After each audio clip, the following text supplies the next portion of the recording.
बकरी ईद अवघ्या काही दिवसावरती येऊन ठेपले असल्याने पुणे जिल्ह्यातील चाकणच्या जनावर बाजारामध्ये मोठी गर्दी पाहायला मिळते।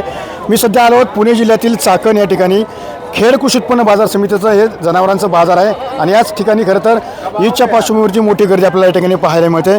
कारण की अवघ्या काही दिवसावरती ईद आलीत आणि संपूर्ण देशभरातून या ठिकाणी जे व्यापारी आहेत शेतकरी आहेत ते खरं तर या ठिकाणी दाखल झाले आपल्याला पाहायला मिळतं। यंदा बाजारात स्थानिक जातीच्या राजस्थानी असतील, सोलापुरी असतील, त्याचप्रमाणे नगरच असतील या भागातील बोकड विक्रीसाठी आता या ठिकाणी आलेलं पाहायला मिळतं। त्यामुळं सध्या बाजार समितीमध्ये मोठ्या प्रमाणात गर्दी या ठिकाणी खरं तर पाहायला मिळते। आपल्यासोबत काही व्यापारीसुद्धा आहे।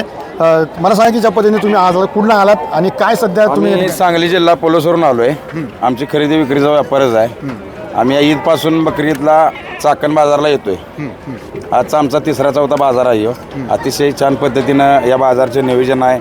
गाड्या लावायची पार्किंगची सोय चांगली आहे, पाण्याची सोय चांगली आहे, संडास बाथरूमची सोय चांगली आहे, जनावरांचं खरेदी विक्री चांगली। तुम्ही या ठिकाणी आलात, काय सध्या बाजारभाव मिळतोय? बोकड असेल काय आणि कुठलं या ठिकाणी आलेले आहेत बोकड? आम्ही सांगलीवरून आलो आहे। बाजारभाव इथं सांगली जिल्ह्यापेक्षा बी मार्केट चांगल्या पद्धतीनं विकतंय, भाव चांगला मिळतो शेतकऱ्याला, म्हणून आम्ही एवढ्या लांबून इकडे येतोय। नक्कीच बाजारभाव चांगला मिळतोय।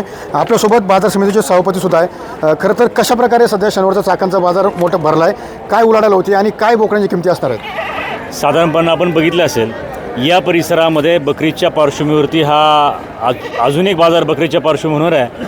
त्यापूर्वी हा बाजार होत असताना इथं 50,000 बकरं, साधारणपणे शेळ्या मेंढ्या 50,000 संख्या आहे परिसरामध्ये, 10,000 गाड्या आहेत आणि भारतातनं कर्नाटक, बेंगलोर, महाराष्ट्रातनं सांगली, सातारा, कोल्हापूर, मालेगाव किंवा ह्या सगळ्या परिसरामधून, नाशिकच्या ह्या सगळ्या परिसरातनं मोठ्या प्रमाणामध्ये व्यापारी आणि खऱ्या अर्थानं शेतकरी बांधव या बाजारामध्ये येतात।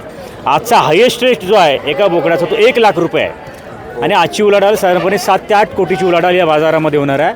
असं तुम्ही बघितलं सांगली, सातारा हे सगळे व्यापारी की त्यांना या बाजारामध्ये चांगला बाजारभाव मिळतो आहे, चांगली व्यवस्था आहे। इथं आलेला आज आमचं सगळं प्रशासन, धंदरे साहेबांपासून गायकवाड साहेब आमचे हे सगळे इथं प्रशासकीय अधिकारी आहेत। पहाटे 3 वाजल्यापासून पाण्यापासून तर टॉयलेट बाथरूमपासून, अतिरिक्त सिक्युरिटी व्यवस्थेपासून, पार्किंगपासून या लोकांना चहा पाण्याच्या व्यवस्थेपर्यंत सगळं करण्याचं काम बाजार समिती त्या ठिकाणी करते आहे। आणि पुढच्याही काळामध्ये जोपर्यंत हा मोठा आज बकरी ईद होत नाही तोपर्यंत सगळं प्रशासनाच्या वतीनं मोठ्या स्वरूपामध्ये शेतकऱ्यांना, आलेल्या व्यापाऱ्यांना सगळी मदत करण्यासाठी मी स्वतः सभापती म्हणून आमचे सगळं प्रशासन, सगळं संचालक मंडळ त्याच्यामध्ये तैनात आहे। आजचा जर बाजार आणि ही जर आवडाल बघितली तर महाराष्ट्रातल्या कानाकोपऱ्यातनं लोक हा चाकणचा बाजार हा मोठा बाजार आहे, इथे चांगला नावलौकिक असलेला बाजार आहे, चांगली सेवा सुविधा मिळते, चांगलं मार्केट मिळतं आणि त्या दृष्टीने या बाजारामध्ये आलेत। मी सगळ्यांना उद्याच्या काय जी काय सेवा सुविधा आहे बाजार समितीच्या वतीनं आमचं प्रशासन आम्ही सगळे कटिबद्ध त्या ठिकाणी आहोत। नक्कीच बोकडाची किंमत 1 लाखापर्यंत आहे। आपल्यासोबत काही शेतकरी पण आहे। दादा तुम्ही कुठला आलात आणि काय घेऊन आलात? नगरवरून बोकडे घेऊन आलो। बोकडे घेऊन आलो। बाजारभाव मिळतोय का बोकडाला? काय कसं आहे सध्या बाजारभाव? बरं आहे ना बाजारभाव? चांगलं आहे बाजार। नक्की ज्या पद्धतीने पाहिलं की खरं तर देशभरातून या ठिकाणी व्यापारी असतील, शेतकरी असतील ते या ठिकाणी आलेले आहेत।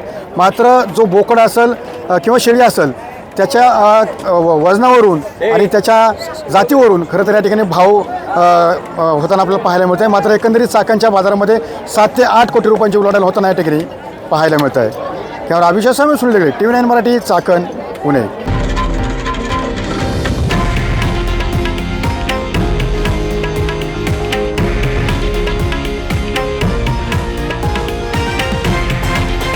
हे आहे देशातील नंबर 1 न्यूज नेटवर्क आणि आपण पाहत आहात TV9 मराठी, एकमेव।